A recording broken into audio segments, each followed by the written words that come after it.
Super ਬੋਲ ਸੀ। Super ਬੋਲ ਦੇ ਵਿੱਚ ਜੋ ਸਿਆਟਲ ਦੇ ਸੀਹੌਕਸ ਆ, ਉਹ ਜਿੱਤ ਗਏ। ਇਸ ਵਾਰੀ ਜਿਹੜਾ ਸੁਪਰ ਬੋਲ ਆ, ਉਹ ਕਾਫੀ ਕੰਟਰੋਵਰਸ਼ਲ ਵੀ ਲਿਆ। ਖਾਸ ਕਰਕੇ ਜਿਹੜਾ ਪੋਰਟੋ ਰੀਕੋ ਦਾ ਸਿੰਗਰ ਆ, ਉਹਨੂੰ ਲੈ ਕੇ ਪ੍ਰੈਜ਼ੀਡੈਂਟ ਟਰੰਪ ਹੁਣੀ ਕਹਿੰਦੇ ਵੀ ਇਹ ਦੇਖੋ ਕਿੱਦਾਂ ਹੋ ਗਿਆ। ਵੀ ਸਪੈਨਿਸ਼ ਦੇ ਵਿੱਚ ਸਭ ਤੋਂ ਮਾੜਾ ਡਾਂਸ ਸੀ। ਜਦ ਕਿ ਉਹ ਹੁਣ ਜੋ ਰਿਪੋਰਟਸ ਆ ਰਹੀਆਂ ਵੀ ਸਭ ਤੋਂ ਜ਼ਿਆਦਾ ਪੋਪੂਲਰ ਸੀਗਾ। ਤੇ ਬਹੁਤ ਹੀ ਉਹ ਮਸ਼ਹੂਰ ਸਿੰਗਰ ਹੈਗਾ ਪੋਰਟੋ ਰੀਕੋ ਦਾ, ਤੇ ਖੁਦ ਉਹ ਸਿਟੀਜ਼ਨ ਆ। ਸੋ ਬਹੁਤ ਸਾਰੇ ਹੁਣ ਲੋਕ ਇਹ ਕਹਿ ਰਹੇ ਆ ਵੀ ਜਦੋਂ ਪ੍ਰੈਜ਼ੀਡੈਂਟ ਟਰੰਪ ਹੋਣਾ ਦੀ ਮਦਰ ਅਮਰੀਕਾ ਦੇ ਵਿੱਚ ਆਈ ਸੀ 1930 ਚ, ਤੇ ਇਹ ਜਿਹੜਾ ਇਹਦੇ ਪੇਰੈਂਟਸ ਗ੍ਰੈਂਡ ਪੇਰੈਂਟਸ ਉਹ 1911 ਤੋਂ ਪੋਰਟੋ ਰੀਕੋ ਚ ਰਹਿ ਰਹੇ ਆ। ਸੋ ਇਹ ਮੋਰ ਯੂਐਸ ਸਿਟੀਜ਼ਨ ਆ ਦੈਨ ਪ੍ਰੈਜ਼ੀਡੈਂਟ ਡੋਨਲਡ ਟਰੰਪ। ਸਹੀ ਗੱਲ ਆ। ਟਰੰਪ ਹੁਣਾਂ ਨੂੰ ਅਕਸਰ ਹੀ ਇਦਾਂ ਲੱਗਦਾ ਆ ਵੀ ਇਸ ਤਰੀਕੇ ਦੇ ਨਾਲ ਵੀ ਖੌਰੇ ਸਾਰਾ ਕੁਝ ਇਹਨਾਂ ਨੂੰ ਦੇਖ ਕੇ ਹੀ ਜਿਹੜਾ ਹੋ ਰਿਹਾ। ਪਰ ਚਲੋ ਸੀਹਾਕਸ ਦੀ ਜਿੱਤ ਹੋਈ। ਜਿਹੜਾ ਕੁਆਟਰਬੈਕ ਆ ਜਿਹੜਾ ਸੈਮ ਡਾਰਨਲਡ, ਉਹਦੀ ਸਟੋਰੀ ਬਹੁਤ ਸ਼ਾਨਦਾਰ। 8ਵਾਂ ਸੀਜ਼ਨ ਆ, 5ਵੀਂ ਉਹਦੀ ਟੀਮ ਆ, ਤੇ ਇਸ ਵਾਰ ਜਿਹੜਾ ਉਹ ਜੇਤੂ ਜਿਹੜਾ ਉਹ ਬਣਿਆ ਆ। ਮਾਈਕ ਮੈਕਡੋਨਲਡ ਜਿਹੜਾ ਉਸਦਾ ਕੋਚ ਆ, ਇੰਟਰਮ ਕੋਚ ਦੇ ਤੌਰ ਦੇ ਉੱਤੇ ਉਸਨੇ ਸ਼ੁਰੂਆਤ ਕੀਤੀ ਆਪਣੇ ਕਰੀਅਰ ਦੀ। ਇੱਕ ਟਾਈਮ ਦੇ ਉੱਤੇ ਕੋਚਿੰਗ ਛੱਡਣ ਨੂੰ ਉਸਨੇ ਮਨ ਜਿਹੜਾ ਉਹ ਬਣਾ ਲਿਆ ਸੀ, ਪਰ ਇਵੈਂਚੁਅਲੀ ਜਿਹੜਾ ਇਹ ਮੇਨ ਕੋਚ ਜਿਹੜਾ ਉਹ ਬਣਿਆ ਤੇ ਉਹਨੇ ਜਿਹੜੀ ਉਹ ਜਿੱਤ ਪ੍ਰਾਪਤ ਕੀਤੀ। 38 ਸਾਲ ਮਹਿਜ ਜਿਹੜੀ ਇਸ ਦੀ ਉਮਰ ਆ। ਬੜਾ ਹੀ ਯੰਗ ਜਿਹੜਾ ਉਹ ਮੇਨ ਕੋਚ ਹੈਗਾ ਆ ਸਿਆਟਲ ਸੀਹਾਕਸ ਦੀ ਜਿਹੜੀ ਉਹ ਟੀਮ ਦਾ। ਸੀਹਾਕਸ ਤੇ ਪੇਟਰੀਅਟਸ ਦਾ ਮੁਕਾਬਲਾ ਇੱਕ ਵਾਰੀ ਫੇਰ ਹੋਇਆ। ਇਹ ਕਈ ਸਾਲ ਪਹਿਲਾਂ, ਮੈਨੂੰ ਲੱਗਦਾ 10-11 ਸਾਲ ਪਹਿਲਾਂ ਜਿਹੜਾ ਸੀਗਾ, ਸੀਹਾਕ ਜਿੱਤਦੇ ਜਿਹੜੇ ਉਹ ਹਾਰ ਗਏ ਸੀਗੇ ਆਪਣੀ ਜਿਹੜੀ ਉਹਨਾਂ ਦੀ ਗਲਤੀ ਦੇ ਨਾਲ, ਸਪੋਰਟਿੰਗ ਦੇ ਵਿੱਚ ਬੜਾ ਨਾ ਜਾਂਦੇ ਹੋਏ।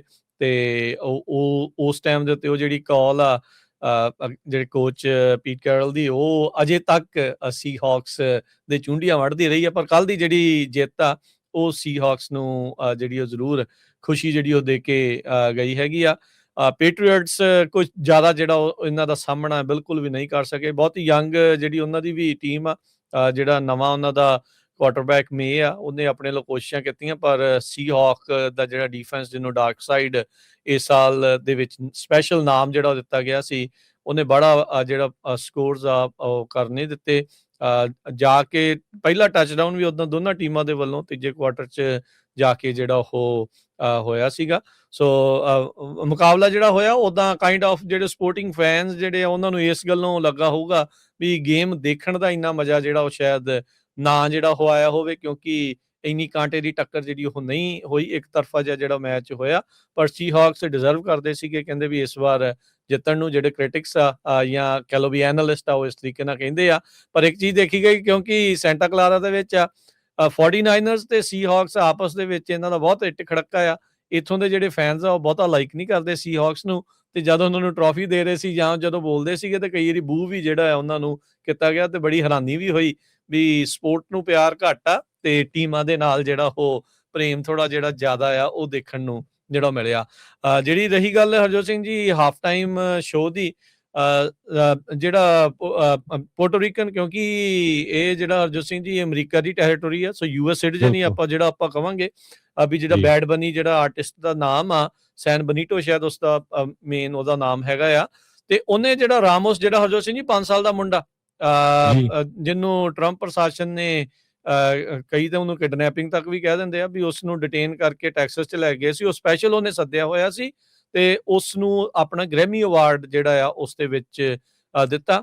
ਤੇ ਲਾਸਟ ਦੇ ਵਿੱਚ ਉਹਨੇ ਗੱਲ ਇਹੀ ਜਿਹੜੀ ਆਖੀ ਆਪਣੇ ਹਾਫ ਟਾਈਮ ਸ਼ੋਅ ਨੂੰ ਖਤਮ ਕਰਨ ਦੇ ਲਈ, ਵੀ ਜਿਹੜੀ ਪਾਵਰਫੁਲ ਚੀਜ਼ ਇਹੀ ਆ, ਪਿਆਰ ਪਾਵਰਫੁਲ ਆ ਹੇਟ ਦੇ ਨਾਲੋਂ, ਵੀ ਈਰਖਾ ਨਫ਼ਰਤ ਦੇ ਨਾਲੋਂ ਜਿਹੜਾ ਪ੍ਰੇਮ ਆ, ਉਹੀ ਜਿਹੜਾ ਅਕਸਰ ਦੁਨੀਆ ਨੂੰ ਜਿਹੜਾ ਉਹ ਜਿੱਤਦਾ ਆ। ਜਿਹੜੇ ਟਰਨਿੰਗ ਪੁਆਇੰਟ USA ਵਾਲੇ, ਚਾਰਲੀ ਕਰਕ ਦੇ ਮੌਤ ਤੋਂ ਬਾਅਦ ਜਿੱਥੇ ਮਿਲੀਅਨਸ ਆਫ ਡਾਲਰ ਬਹੁਤ ਇਕੱਠੇ ਹੋਏ, ਉਹਦੀ ਜਿਹੜੀ ਘਰ ਵਾਲੀ ਆ, ਉਹ ਇਸ ਟਾਈਮ ਉਹਦੇ ਰਵੱਈਏ ਨੂੰ ਲੈ ਕੇ ਵੀ ਲੋਕ ਕਈ ਤਰੀਕੇ ਦੇ ਸਵਾਲ ਖਾਸ ਕਰਕੇ ਜਿਹੜੇ ਚੁੱਕ ਰਹੇ ਆ। ਉਹਨਾਂ ਨੇ ਆਪਣੇ ਵੱਲੋਂ ਇੱਕ ਇਸ ਦਾ ਇਕਵਲੈਂਟ ਮਿਊਜ਼ਿਕ ਸ਼ੋਅ ਜਿਹਾ ਕਾਈਂਡ ਆਫ ਰੱਖਿਆ ਸੀ। ਉਹ ਕਹਿੰਦੇ ਵੀ ਬੜਾ ਚੰਗਾ ਨਹੀਂ ਰਿਹਾ, ਉਹ ਫਲੋਪ ਓਵਰਆਲ ਨਜ਼ਰ ਜਿਹੜਾ ਹੋ ਆਇਆ। ਕੱਲ ਦੀਆਂ ਜਿਹੜੀਆਂ ਇਸ ਦੀਆਂ ਰੇਟਿੰਗਸ ਆ, ਉਹ ਕਾਫੀ ਜ਼ਿਆਦੀਆਂ ਜਿਹੜੀਆਂ ਦੇਖਣ ਨੂੰ ਮਿਲੀਆਂ। ਇੱਕ ਸਪੈਸ਼ਲ ਟੱਕ ਏਰੀਆ ਉਹ ਵੀ ਦਿਖਾਇਆ, ਜੋ ਪੋਰਟੋ ਰੀਕੋ ਦੇ ਵਿੱਚ ਹਰਜੋਤ ਸਿੰਘ ਜੀ ਹਰੀਕੇਨ ਦੇ ਕਰਕੇ ਸਮੱਸਿਆ ਜਿਹੜੀ ਬਿਜਲੀ ਗਈ ਆਈ ਸੀ, ਉਹਨਾਂ ਨੇ ਉਹੀ ਜਿਹੜਾ ਸੀਨ ਉੱਥੇ ਸ਼ੋਅ ਕੀਤਾ। ਉਦੋਂ ਟਰੰਪ ਪ੍ਰਸ਼ਾਸਨ ਸੀਗਾ ਜਦੋਂ ਹਰੀਕੇਨ ਆਇਆ ਸੀਗਾ, ਤੇ ਉਹੀ ਜਿਹੜਾ ਕਾਈਂਡ ਆਫ ਜਿਹੜਾ ਉਹ ਸ਼ੋਅ ਕੀਤਾ। ਸੋ ਓਵਰਆਲ ਜਿਹੜਾ ਹਾਫ ਟਾਈਮ ਸ਼ੋਅ ਆ, ਓਵਰਆਲ ਪੋਲੀਟੀਕਲ ਹੀ ਜਿਹੜੀ ਸਟੇਟਮੈਂਟ ਆ ਉਹ ਜਾਰੀ ਜੀ। ਕਰਕੇ ਜਿਹੜਾ ਹੋ ਪਰ ਉਹਦੇ ਗਿਆ 'ਚ ਉਹੀ ਸ਼ੋਅ ਕਾਫੀ ਉਹਨੇ ਕੀਤਾ। ਆਪਣਾ ਕਲਚਰ ਵੀ ਦਿਖਾ ਲਿਆ ਵੀ ਕਿੱਦਾਂ ਉੱਥੇ ਫਸਲਾਂ ਹੁੰਦੀਆਂ, ਹੂੰ, ਕਿੱਦਾਂ ਹੂੰ, ਹੂੰ, ਹੂੰ। ਕੱਟਦੇ ਆ, ਸਾਰਾ ਕੁਛ। ਸੋ ਕਾਫੀ ਵਧੀਆ ਸੀ, ਪਰ ਟਰੰਪ ਹੁਣੀ ਇਹ ਲੈਟਿਨ ਕਹਿ ਰਹੇ ਅਮਰੀਕਾ ਕਿ ਦੇ ਹਰਜੋਤ ਸਿੰਘ ਜੀ ਬਹੁਤ ਸਾਰੇ ਮੁਲਕਾਂ ਦੇ ਝੰਡੇ ਵੀ ਜਿਹੜੇ ਆ ਉੱਥੇ ਦੇਖਣ ਨੂੰ ਮਿਲੇ ਆ। ਉਹ ਹੁਣ ਇਸ ਟਾਈਮ ਜਿਹੜੇ ਇਹਦੇ ਹੱਕ 'ਚ ਆ, ਜਿਹੜੇ ਅਗੇਂਸਟ ਆ, ਉਹ ਆਪਸ ਦੇ ਵਿੱਚ ਕਹਿ ਲਓ ਵੀ ਸਿੰਘ ਫਸਾਈ ਜਿਹੜੇ ਆ ਇੰਟਰਨੈਟ ਦੇ ਉੱਤੇ ਬੈਠੇ ਹੈਗੇ। ਜੀ। ਸੋ ਪ੍ਰੈਜ਼ੀਡੈਂਟ ਟਰੰਪ ਹੁਣੀ ਕਹਿੰਦੇ ਵੀ ਇੱਕ ਤਰ੍ਹਾਂ ਨਾਲ slap in the face of hour country ਆ, ਜਦ ਕਿ ਬਹੁਤ ਵੱਡੀ ਪਾਪੂਲੇਸ਼ਨ ਸਪੈਨਿਸ਼ ਬੋਲਦੀ ਆ। ਸੋ ਇਹ ਸੇਮ ਚੀਜ਼ ਹੀ ਹੈ ਵੀ ਜਿੱਦਾਂ ਹੁਣ ਉੱਥੇ ਸੈਕਰਾਮੈਂਟੋ ਦੇ ਵਿੱਚ ਜਦੋਂ ਸੈਕਰਾਮੈਂਟੋ ਕਿੰਗਸ ਜਾਂ ਹੋਰ ਗੇਮਸ ਹੂੰ, ਹੁੰਦੀਆਂ, ਹੂੰ। ਆਪਣੇ ਪੰਜਾਬੀ ਭੰਗੜਾ ਟੀਮ ਹਮੇਸ਼ਾ ਉੱਥੇ ਹੁੰਦੀ ਆ। ਸੋ ਜੇ ਕੋਈ ਕਹੇ ਇਹ ਕੀ ਕਰ ਰਹੇ ਹੈਗੇ ਆ। ਇਸ ਵਾਰ ਸੋ ਬਹੁਤ ਗਿਆ ਹਰਜੋਤ ਸਿੰਘ ਜੀ, ਥਾਂ-ਥਾਂ ਦੇ ਉੱਤੇ ਬਹੁਤ ਗਿਆ। ਜਿਹੜੇ ਮਾਗਾ ਵਾਲੇ ਆ ਤੇ ਦੂਜੇ ਆ, ਉਹਨਾਂ ਨੇ ਬਹੁਤ ਏਦਾਂ ਦੀਆਂ ਪੋਸਟਾਂ ਪਾਈਆਂ, ਕਹਿੰਦੇ ਆਹ ਕੀ ਆ, ਅਸੀਂ ਆਹ ਦੇਖਣ ਥੋੜ੍ਹੀ ਆਏ ਆ। ਜੀ। ਹੂੰ। ਜੀ। ਸੋ ਇਹ ਸਾਰੇ ਕਾਸੇ 'ਚ ਇੱਕ ਕੁਐਸਚਨ ਜ਼ਰੂਰ ਹੈਗਾ ਆ ਵੀ ਸਪੋਰਟਸ ਦੇ ਵਿੱਚ ਪੋਲਿਟਿਕਸ ਨੂੰ ਰੱਖਣਾ ਚਾਹੀਦਾ ਜਾਂ ਉਹਨੂੰ ਆਊਟ ਆਫ ਰੱਖਣਾ ਚਾਹੀਦਾ? Should politics B kept out of sports? ਜਿਸ ਹਿਸਾਬ ਨਾਲ ਪ੍ਰੈਜ਼ੀਡੈਂਟ ਹੋਣਾ ਦੀਆਂ ਸਟੇਟਮੈਂਟਸ ਆਈਆਂ, ਤੇ ਪਰ ਜੋ ਮੈਸੇਜ ਸੀਗਾ ਉਹਦਾ ਮਨੀ ਦਾ, ਤੇ ਉਹ ਇਹ ਸੀ ਹੇਟ ਅਗੇਂਸਟ ਲਵ। ਤੇ ਇਹ ਜ਼ਰੂਰ ਜਿੰਨੇ ਸਾਡੇ ਸੋਸ਼ਲ ਮੀਡੀਆ ਦੇ ਉੱਤੇ ਹੈਗੇ ਆ, ਉਹਨਾਂ ਨੂੰ ਜ਼ਰੂਰ ਤੁਸੀਂ ਆਪਣੇ ਵਿਚਾਰ ਦੱਸਿਓ। ਆਉਣ ਵਾਲੇ ਸਮੇਂ 'ਚ ਆਪਾਂ ਸ਼ੋਅ 'ਚ ਕੁਛ ਨਾ ਕੁਛ ਤਬਦੀਲੀਆਂ ਲਿਆਵਾਂਗੇ ਵੀ ਜਿਹੜੀ ਸਪੋਰਟਸ ਆ ਉਹਦੇ ਵਿੱਚੋਂ ਪੋਲਿਟਿਕਸ ਨੂੰ ਬਾਹਰ ਰੱਖਣਾ ਚਾਹੀਦਾ ਕਿ ਨਹੀਂ? ਕਿਉਂਕਿ ਆਪਾਂ ਹੁਣ ਇੰਡੀਆ ਦੇ ਵਿੱਚ ਵੀ ਦੇਖਿਆ ਵੀ ਉੱਥੇ ਕ੍ਰਿਕਟ ਦੀਆਂ ਮੈਚ ਹੋਣੇ ਆ, ਉਹ ਪਾਕਿਸਤਾਨ ਦੀ ਟੀਮ ਨਹੀਂ ਆ ਰਹੀ, ਬੰਗਲਾਦੇਸ਼ ਨੂੰ ਬਾਹਰ ਰੱਖਿਆ ਜਾ ਰਿਹਾ। ਫਿਰ ਕਿਉਂਕਿ ਦੁਨੀਆ ਦੇ ਵਿੱਚ ਚਾਹੇ ਜੰਗਾਂ ਵੀ ਲੱਗਦੀਆਂ ਹੋਣ, ਜਿਹੜੀ ਸਪੋਰਟਸ ਇੱਕ ਇੱਦਾਂ ਦੀ ਚੀਜ਼ ਆ ਜੋ ਸਾਰੇ ਮੁਲਕਾਂ ਦੇ ਲੋਕਾਂ ਨੂੰ ਇੱਕ ਦੂਜੇ ਦੇ ਨਾਲ ਜੋੜਦੀ ਆ।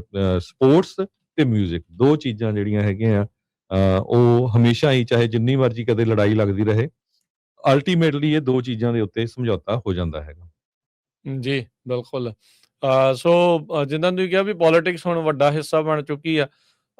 ਹੁਣ ਤੁਸੀਂ ਦੇਖੋ ਵੀ ਵਿੰਟਰ ਓਲੰਪਿਕਸ ਦੇ ਵਿੱਚ ਅਮਰੀਕੀ ਗਏ ਹੋਏ ਨੇ ਉੱਥੇ। ਉੱਥੇ ਜਾ ਜੀ, ਕੇ ਉਹਨਾਂ ਨੇ ਬਿਆਨ ਇੱਕ ਨੇ ਦਿੱਤਾ ਵੀ ਮੈਂ ਝੰਡਾ ਜਿਹੜਾ ਜ਼ਰੂਰ ਲਾਇਆ, ਪਰ ਇਹਦਾ ਮਤਲਬ ਇਹ ਨਹੀਂ ਆ ਵੀ ਜੋ ਕੁਛ ਵੀ ਅਮਰੀਕਾ 'ਚ ਹੋ ਰਿਹਾ ਮੈਂ ਹਰ ਇੱਕ ਚੀਜ਼ ਦੇ ਨਾਲ ਜਿਹੜਾ ਉਹ ਸਹਿਮਤ ਹੈਗਾ ਆ। ਉਹ ਉਸ ਚੀਜ਼ ਦਾ ਵੀ ਜਿਹੜਾ ਬੁਰਾ ਆ ਟਰੰਪ ਹੋਣਾਂ ਨੇ ਮਨਾਇਆ। ਜਿਹੜੀ ਸ਼ੌਨ ਡਫੀ ਦੀ ਘਰਵਾਲੀ ਨੇ ਕਿਹਾ ਵੀ ਇਹਨਾਂ ਦਾ ਪੈਟਰੀਅਟ ਪਹਿਲੋਂ ਟੈਸਟ ਹੋਣਾ ਚਾਹੀਦਾ। ਹੁਣ ਸਪੋਰਟਸ ਉਹਨਾਂ ਤੋਂ ਖਿਡਾਉਣੀ ਆ ਜਾਂ ਉਹ ਚੀਜ਼ਾਂ ਜਿਹੜੀਆਂ ਉਹ ਕੀ ਕਰਨੀਆਂ? ਅਮਰੀਕਾ ਮੈਡਲ ਵੱਧ ਤੋਂ ਵੱਧ ਜਿੱਤੇ ਤੇ ਆਪਾਂ ਨੂੰ ਪਤਾ ਹੈ ਵੀ ਅਮਰੀਕਾ ਕਿਸ ਤਰੀਕੇ ਦੇ ਨਾਲ ਬਾਹਰਲੇ ਮੁਲਕਾਂ ਦੇ ਜਿਹੜੇ ਐਥਲੀਟਸ ਉਹਨਾਂ ਨੂੰ ਵੀ ਫਿਰ ਇਸ ਵਾਲੇ ਪਾਸੇ ਨੂੰ ਐਕਸਟਰਾ ਆਰਡੀਨਰੀ ਵਾਲੇ ਵੀਜ਼ੇ ਦੇ ਨਾਲ ਲਿਆ ਕੇ ਤੇ ਫਿਰ ਅਮਰੀਕਨ ਸਿਟੀਜ਼ਨ ਬਣਾ ਕੇ ਤੇ ਮੈਡਲ ਵੀ ਜਿਹੜਾ ਉਹ ਜਿੱਤਦਾ ਹੈ। ਹੁਣ ਤੁਸੀਂ ਦੇਖ ਲਓ ਵੀ ਅਮਰੀਕਾ ਦੀਆਂ ਵੱਖ-ਵੱਖ ਟੀਮਸ ਦੇ ਵਿੱਚ ਕਿੰਨੀ ਡਾਇਵਰਸਿਟੀ ਜਿਹੜੀ ਉਹ ਹੈਗੀ ਆ, ਵੱਖ-ਵੱਖ ਭਾਂਤ-ਭਾਂਤ ਦੇ ਜਿਹੜੇ ਲੋਕ ਆ ਇੱਥੇ ਆ ਕੇ ਜਿਹੜੇ ਉਹ ਵਸੇ ਨੇ ਤੇ ਉਹ ਸਾਰਾ ਕੁਛ ਅੱਗੇ ਜਿਹੜਾ ਉਹ ਵੱਧ ਰਿਹਾ ਹੈਗਾ ਆ। ਸੋ ਪਰ ਇਹ ਆ ਵੀ ਸਿਆਸਤ ਤੇ ਜਿਹੜੀ ਸਪੋਰਟਸ ਆ ਕਹਿੰਦੇ ਆ ਵੀ ਵੱਖੋ-ਵੱਖਰੀ ਹੋਣੀ ਚਾਹੀਦੀ ਹੈ, ਜੋੜਨ ਦਾ ਕੰਮ ਕਰਨਾ ਚਾਹੀਦੀ ਆ। ਪਰ ਜਿੱਦਾਂ ਦੇ ਯੁੱਗ 'ਚ ਆਪਾਂ ਰਹਿ ਰਹੇ ਹਾਂ ਹਰਜੋਤ ਸਿੰਘ ਜੀ, ਇਸ ਨੂੰ ਬਾਹਰ ਰੱਖਣਾ ਨਾਮੁਮਕਿਨ ਜਿਹੀ ਵਾਲੀ ਗੱਲ ਆ। ਇਸ ਕ੍ਰਿਕਟ ਦੀ ਤੁਸੀਂ ਗੱਲ ਆਖੀ ਆ ਤੇ ਅੱਜ ਜਿਹੜਾ ਸੁਪਰ ਬੋਲ ਆ ਉਹਦੇ ਵਿੱਚ ਵੀ ਇਹੀ ਕੁਛ ਜਿਹੜਾ ਹੁਣ ਦੇਖਣ ਨੂੰ ਮਿਲਿਆ ਹੈਗਾ। ਜੀ। ਬਿਲਕੁਲ, ਮੇਰੇ ਹਿਸਾਬ ਨਾਲ ਤਾਂ ਇਹ ਆ ਵੀ ਪੋਲਿਟਿਕਸ ਅਲੱਗ ਰੱਖਣੀ ਚਾਹੀਦੀ ਆ, ਕਿਉਂਕਿ ਇਹੀ ਚੀਜ਼ ਕਈ ਵਾਰੀ ਆਪਣੀ ਟੇਬਲ ਟਾਕ ਜਾਂ ਹੁਣ ਪਾਰਟੀਆਂ ਹੁੰਦੀਆਂ ਮੈਚ ਤੋਂ ਬਾਅਦ, ਇਹ ਤਾਂ ਫਿਰ ਲੜਾਈ ਵਾਲਾ ਕੰਮ ਬਣ ਜਾਂਦਾ ਨਾ। ਬਥੇਰੇ ਸੋ ਲੜਦੇ ਆ। ਇਹ ਕਿਹੜਾ ਹਟਦੇ ਨੇ। ਬਿਲ ਜੀ।